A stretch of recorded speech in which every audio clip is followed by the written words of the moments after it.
Hello hello hello. हाय मेरे प्यारे दोस्तों, सरस्वती माँ पाठशाला में आपका स्वागत है।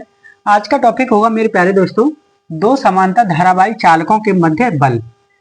दो समांतर धारावाही चालकों के मध्य बल किस तरीके से लगता है और वो बल किधर उत्पन्न होता है और क्या प्रभाव डालता है, उसके बारे में हम अच्छे से पढ़ेंगे। ठीक है, मान लेते हैं, मानिए कि दो समांतर धारावाही चालक हैं। ये एक समांतर धारा, ये है एक चालक और एक ये है। ये दो समांतर धारावाही चालक हैं और इसमें इसमें क्या हो रहा है मेरे प्यारे दोस्तों, इसमें करंट प्रवाहित हो रही है। ठीक है, करंट प्रवाहित नीचे से ऊपर की ओर हो रही है, इस तरीके से। ये करंट की दिशा है। ठीक है, तो इस तरीके से आपने एक पढ़ा था। आप पीछे वाला रिवीजन सोचिए कि आपने ऐसा कुछ पढ़ा था कि एक चालक के कारण, इस यानी कि एक तार के कारण चुंबकीय क्षेत्र किसी बिंदु पर निकाला था। किसके द्वारा निकाला था? एक आपने पढ़ा था एम्पियर सर्कुलर लॉ, पढ़ा था नहीं पढ़ा था? एम्पियर के द्वारा, एम्पियर के द्वारा एक तार लिया था हमने। एम्पियर के द्वारा हमने ये पढ़ा था, एक तार लिया था और इस तार के इस बिंदु से पी बिंदु पर एक चुंबकीय क्षेत्र हमने उत्पन्न किया था। पी बिंदु पर चुंबकीय क्षेत्र उत्पन्न किया था और चुंबकीय क्षेत्र, जो हमारा चुंबकीय क्षेत्र आ रहा था वो क्या आ रहा था? बी बराबर म्यू आई 2 पाई आर, यही तो आ रहा था। बी बराबर म्यू आई 2 पाई आर, ये आ रहा था इस चुंबकीय क्षेत्र, मतलब इस पी बिंदु से चुंबकीय क्षेत्र पर। ठीक है, यानी कि चुंबकीय क्षेत्र, इस तार से चुंबकीय क्षेत्र यहां पर हमने निकाला था तो ये आया था। इस तार से चुंबकीय क्षेत्र यहां निकाला था हमने तो ये आया था। ये चालक तार है, इस तार से चुंबकीय क्षेत्र हमारा ये आया था। हमने दूसरा और पढ़ा था एक कि समांतर विद्युत चुंबकीय क्षेत्र था, उसके बीच में हमने एक रॉड रखी थी इस तरीके से। ठीक है, और उस रॉड के कारण हमने चुंबकीय क्षेत्र उत्पन्न किया था। उस रॉड की लंबाई थी एल, क्या थी? एल, इस तरीके से उस रॉड की लंबाई एल थी और इन दोनों के बीच में जो एंगल बन रहा था वो थीटा बन रहा था। तो जो इसका रिलेशन आता है, जो फोर्स आता है, बल आता है इसका, वो होता है एफ बराबर आई एल वेक्टर बी। ठीक है, ये आया था, ये आया था, तो ये आया था। तो हम इसमें क्या देख रहे हैं कि एक ये रिलेशन आया था। हम वेक्टर हटाएंगे तो हमारा आएगा I L B sine theta, ये आया था। ठीक है, तो ये दो रिलेशन हमने देखे थे। अब एक बात बताइए, ध्यान से सोचिए, ये मतलब ये तार है, ये तार है। जब ये चुंबकीय क्षेत्र उत्पन्न करेगा तो कोई तार जो चुंबकीय क्षेत्र उत्पन्न करता है वो अपने पर तो बल लगा नहीं सकता, अपने पर बल नहीं लगा सकता। ठीक है, वो दूसरे पे ही बल लगाएगा। ठीक है, तो मान सकते हैं कि यहां से यहां तक की दूरी कितनी है हमारी? यहां से यहां तक की दूरी है डी, यहां से यहां तक की दूरी डी है। ठीक है, तो मान लीजिए कि इस चुंबक के द्वारा इस पर बल लग रहा है, इस चुंबक के, यानी कि इस तार के द्वारा इस पर बल लग रहा है, इस चुंबकीय क्षेत्र के द्वारा इस पर बल लग रहा है और इस चुंबकीय क्षेत्र के द्वारा इस पर बल लग रहा है, इस चुंबकीय क्षेत्र के द्वारा इस पर बल लग रहा है। ठीक है, तो ये दोनों, यानी कि ये अपने आप पर बल नहीं लगा सकता, ये अपने आप पर बल नहीं लगा सकता, ये दोनों अपोजिट होंगे, बिल्कुल ये दोनों क्या होंगे? अपोजिट होंगे। ठीक है, अपोजिट होंगे। तो हम क्या करते हैं, अब देखते हैं कि किस तरीके से किस पर बल लगता है। आगे देखिए, हमने लिखा है मानक चित्र अनुसार दो चालक तार एक दूसरे के समांतर डी दूरी पर रखे हैं, एक दूसरे के समांतर डी दूरी पर रखे हैं। दोनों चालक तारों में क्रमशः I1 I1 I2 I2 धारा प्रवाहित हो रही है। ठीक है, अब क्या करेंगे हम अब करेंगे कि तार एक के कारण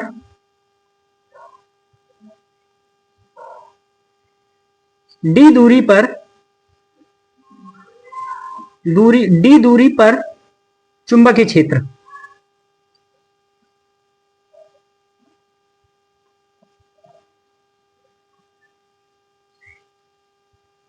ठीक है, बराबर होगा, मान लेते हैं इसका B1 है, B1 बराबर म्यू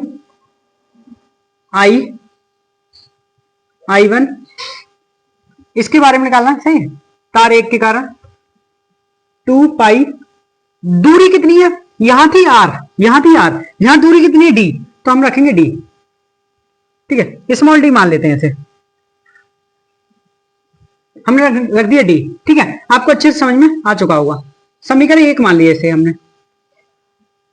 अब एक चीज देखेंगे कि तार एक के कारण, इसके कारण चुंबकीय क्षेत्र जब आएगा कैसा आएगा, देखिए हम अपने अंगूठे को करेंगे आई बन के ऊपर, ठीक है, जो आई बन धारा बह रही है, अंगूठे को हम धारा के उधर करेंगे और उंगलियां बताती हैं, उंगलियां करेंगे इधर, हम चुंबकीय क्षेत्र देख रहे हैं, हम पहले कर चुके हैं इस तरीके से कि जो इधर हम चुंबकीय क्षेत्र देख रहे हैं उधर उंगलियों को करते हैं, इस तरीके से किया, ठीक है।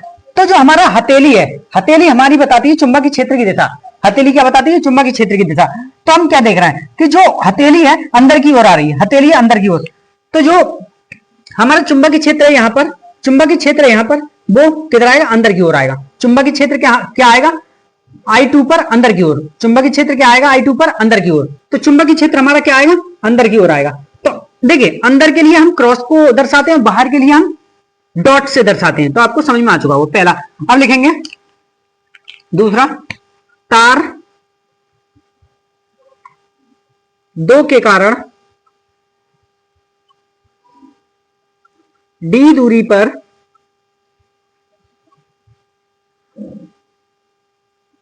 चुंबकीय क्षेत्र, चुंबकीय क्षेत्र तो होगा B2, इसे मान लेते हैं B2, यानी कि चुंबकीय B1 है, ये चुंबकीय क्षेत्र B2 है, इसे मान लिया हमने।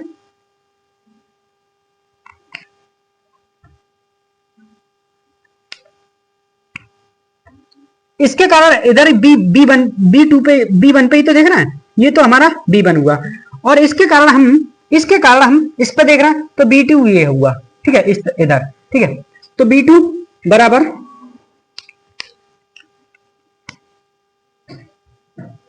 म्यू I2 2 पाई डी, ठीक है, समीकरण नंबर 2।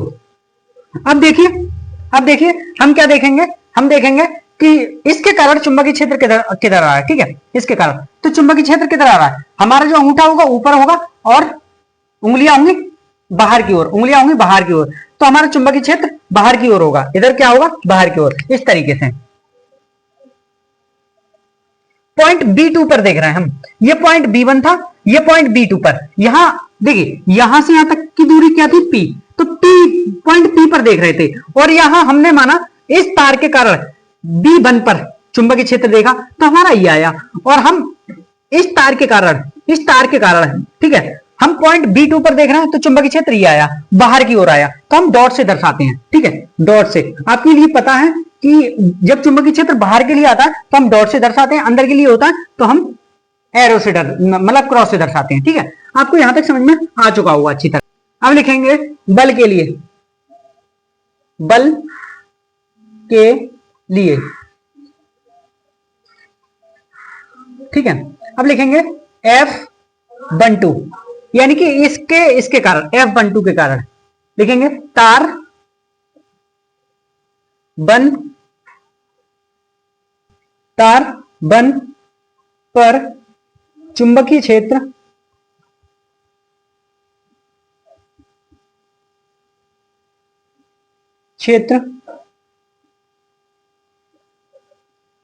B2 के कारण, यानी कि तार बन पर, यानी कि इस पर चुंबकीय क्षेत्र किसके कारण होगा, B2 के कारण, इसके कारण होगा ना, B2 के कारण, तार बन पर चुंबकीय क्षेत्र B2 के कारण, ठीक है। तो कारण बल, ठीक है, F1 यानी कि इसके कारण बल किस पर लगेगा, F12 बराबर I, करंट कितनी है, I है, I1 है ना, करंट कितनी है, I1, L, तार कितना मानते हैं, L लंबाई, ठीक है, B2 किसके कारण है, चुंबकीय क्षेत्र B2, और एंगल कितना बनेगा, sin 90। क्या फिर आगे देखिए,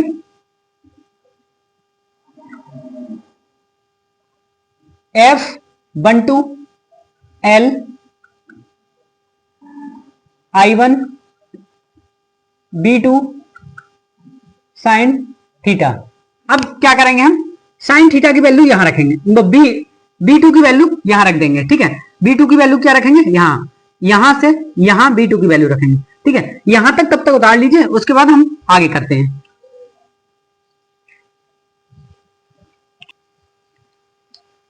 मेरे प्यारे दोस्तों, आपको ये समझ नहीं आ रहा होगा ये 90 डिग्री एंगल कैसे आया। देखिए देखिए, मान लीजिए इसके कारण हम बल निकाल रहे हैं, ठीक है, इसके कारण।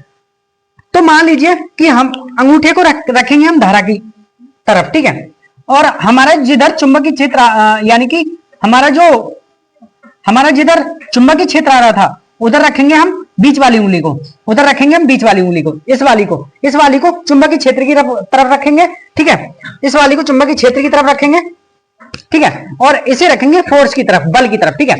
ये होगी बल की तरफ, यानी कि इस वाली उंगली को हम चुंबकीय क्षेत्र की तरफ रखेंगे, ठीक है। तो हमारा जो अंगूठा है, अंगूठा क्या दिखा रहा है, आई की दिशा, और जो बीच वाली उंगली दिखा रही है चुंबकीय क्षेत्र की दिशा, अंदर की ओर। यहां पर क्या है, अंदर की ओर चुंबकीय क्षेत्र है, तो हमारा बल कहां लगेगा, सामने की ओर, इधर की ओर लगेगा बल, इधर की ओर। तो आप एक बात बताइए, इन सभी के बीच में एंगल क्या बन रहा है, 90 का। कैसे भी देख लीजिए, इसके बीच में एंगल 90, इसके बीच में एंगल 90, इसके बीच में एंगल 90, तो हर तरीके से देखेंगे आप तो एंगल 90 का बन रहा है, ठीक है, ठीक है। एंगल क्या बन रहा है, 90 डिग्री का अंश कोण बन रहा है, क्या बन रहा है, 90 डिग्री का, ठीक है। तो हमारा चुंबकीय क्षेत्र बीच वाली उंगली से देखते हैं, चुंबकीय क्षेत्र अंदर की ओर है, तो हमारा फोर्स लगेगा सामने की ओर, हमारा फोर्स क्या लगेगा, इधर की ओर, ठीक है, B1 की ओर, ठीक है। हमारा फोर्स क्या लगेगा, B1 की ओर, ठीक है। तो यहां पर जो एंगल है 90 डिग्री का इसलिए बना, ठीक है, आपको अच्छे समझ में आ चुका होगा।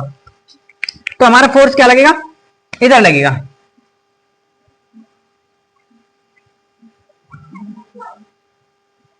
ठीक है। किसकी वजह से, F1 की वजह से, 1-2 की वजह से, F12 की वजह से, F12 की वजह से किधर फोर्स लग रहा है, इसकी तरफ, ठीक है। आपको अच्छे समझ में आ चुका है। फिर इससे आगे यहां करते हैं हम,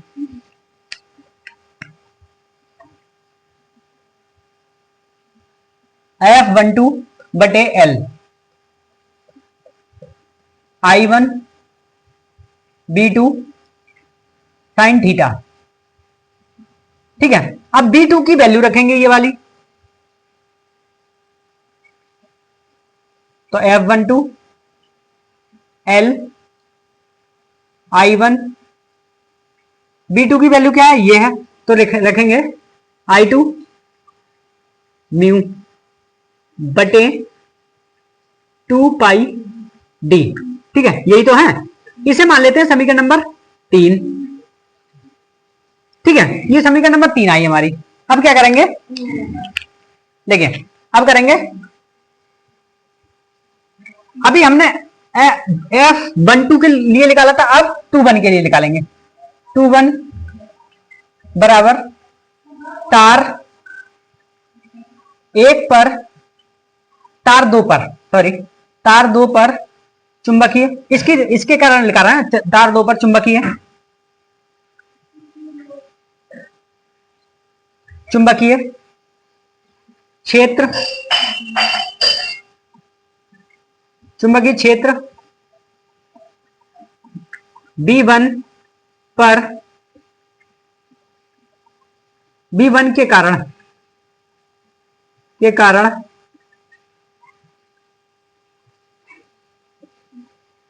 बल, ठीक है। अब इसके कारण बल देखेंगे हम, अब इसके कारण बल कहां लगेगा, देखिए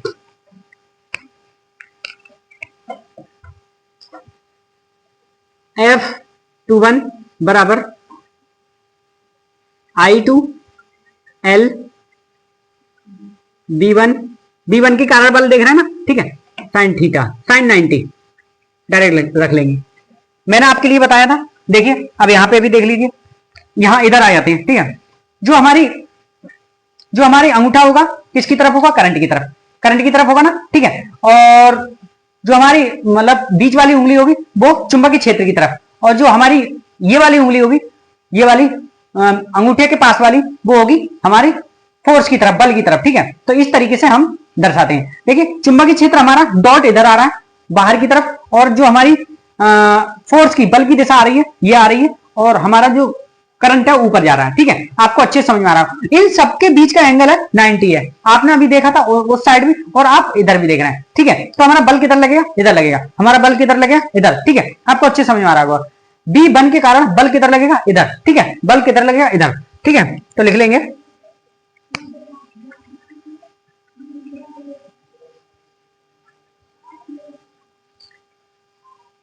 ठीक है, F12 के कारण बल, ठीक है।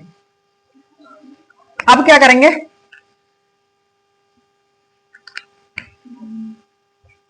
F21 बराबर F21 बराबर, अब ये क्या करेंगे, L को नीचे ले जाएंगे, लेंथ को, ठीक है, और I2 B1 का मान रखेंगे, हम B1 का मान रखेंगे तो मान होगा म्यू I1 बटे 2 पाई डी। ये समीकरण नंबर हमारी आई 4, ठीक है, समीकरण नंबर 4। अब ये इसके तरफ बल लगा रहा है, ये इसकी तरफ बल लगा रहा है, तो ये दोनों एक दूसरे को आकर्षित करेंगे, एक दूसरे को क्या करेंगे मेरे प्यारे दोस्तों, आकर्षित, ठीक है, एक दूसरे को आकर्षित करेंगे।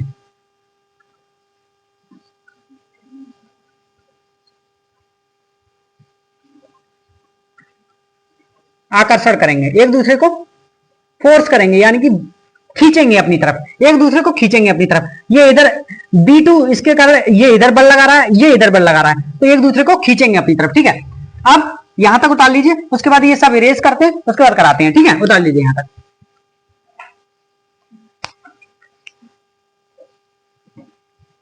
आगे देखिए मेरे प्यारे दोस्तों कि अर्थात हमने लिखा, अर्थात समीकरण 3 व 4 से स्पष्ट है समांतर धारावाही चालक एक दूसरे को आकर्षित करते हैं। आप जानते हैं कि समांतर धारावाही चालक एक दूसरे को आकर्षित करते हैं, ठीक है। अब देखिए आगे, F12 व F21 दिशा में एक दूसरे के विपरीत हैं परंतु परिमाण में बराबर हैं, एक दूसरे के विपरीत हैं परंतु परिमाण में बराबर हैं, ठीक है। वेक्टर F12 बराबर होगा माइनस वेक्टर F21 के, किससे, न्यूटन की गति का तृतीय नियम से, न्यूटन की गति का तृतीय नियम, ठीक है। आप एक बात बताइए, इन दोनों तारों को जब हम इस तरीके से लगाएंगे, ठीक है, जब करंट प्रवाहित नहीं हो रही है तो ये तार साधारण है, जब हम इसमें करंट प्रवाहित करेंगे तो ये दोनों झुक जाएंगे इस तरफ, किसकी वजह से, आकर्षित की वजह से, आकर्षण की वजह से, यानी कि झुक जाएंगे, एक दूसरे को अपनी तरफ खींचने की कोशिश कर रहे हैं। जब हमने करंट प्रवाहित की तो ये एक दूसरे की तरफ झुक जाएंगे, यानी कि चुंबकीय क्षेत्र उत्पन्न होगा, फिर ये एक दूसरे की तरफ झुक जाएंगे और इस तरीके से बना लेंगे। पहले करंट प्रवाहित नहीं हो रही थी, हमारी की लगी नहीं हुई है, ठीक है, जब करंट प्रवाहित किया तो इस तरीके से तिरछे हो जाते हैं, इस तरीके से झुक जाते हैं, ठीक है, क्योंकि चुंबकीय क्षेत्र उत्पन्न करेंगे एक दूसरे पर और फोर्स बल लगेगा, तो बल लगने के कारण एक दूसरे की तरफ झुक जाएंगे, ठीक है। आपको अच्छे से समझ में आ चुका होगा मेरे प्यारे दोस्तों। इस लेक्चर में बस इतना ही, अगले लेक्चर में अगले टॉपिक के साथ मिलते हैं, तब तक के लिए वीडियो देखते रहिए, चैनल को सब्सक्राइब कीजिए, लाइक कीजिए और वीडियो को शेयर कीजिए, ठीक है, ऐसे देखते रहिए और मेहनत करते रहिए। धन्यवाद।